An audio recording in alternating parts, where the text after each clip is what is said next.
কক্সবাজার ও চট্টগ্রাম সহ আশেপাশের এলাকায় 4.9 মাত্রার মৃদু ভূমিকম্প অনুভূত হয়েছে।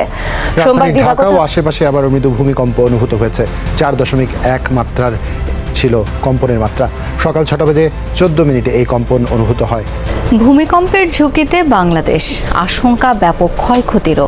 সম্প্রতি মৃদু ও মাঝারি ভূমিকম্পের মাধ্যমে ভূগর্ভ চাপমুক্ত হচ্ছে। যেহেতু ভূতাত্ত্বিক সক্রিয় অঞ্চলে বাংলাদেশ, তাই ঝুঁকি সম্পর্কে জানতে ব্যাপক জরিপ ও গবেষণা দরকার মনে করেন ভূতত্ত্ববিদরা।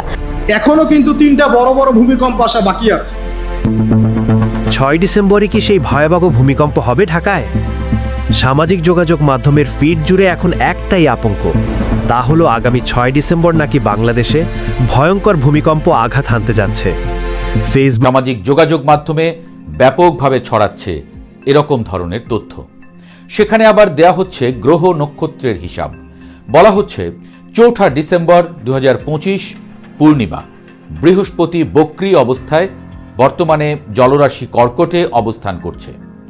5 ডিসেম্বর 2025 তারিখে বৃহস্পতি ফের মিথুন রাশিতে বক্রী অবস্থায় গমন করবে, যার প্রভাবে আগামী 3রা ডিসেম্বর থেকে 8 ডিসেম্বর 2025 তারিখের মধ্যে ভূমিকম্প হতে। এমনিতে ভূমিকম্প আতঙ্কে ঘুমহীন রাত পার করছেন বহু মানুষ। তার উপর সামাজিক যোগাযোগ মাধ্যমে স্ক্রল করলেই এমন পোস্ট চোখের সামনে ঘোরাঘুরি করছে। তৈরি হয়েছে তীব্র ভয় আর অনিশ্চয়তা। সত্যি কি 6 ডিসেম্বর সেই মহা ভূমিকম্প আঘাত হানবে দেশে? বিভিন্ন গবেষণা এবং বিশেষজ্ঞদের মতামত স্পষ্টভাবে ইঙ্গিত দিচ্ছে বাংলাদেশে যে কোনো সময় বড় ধরনের ভূমিকম্প আঘাত হানতে পারে। তার মাত্রা হতে পারে 6.9 থেকে 8 মাত্রার মধ্যে।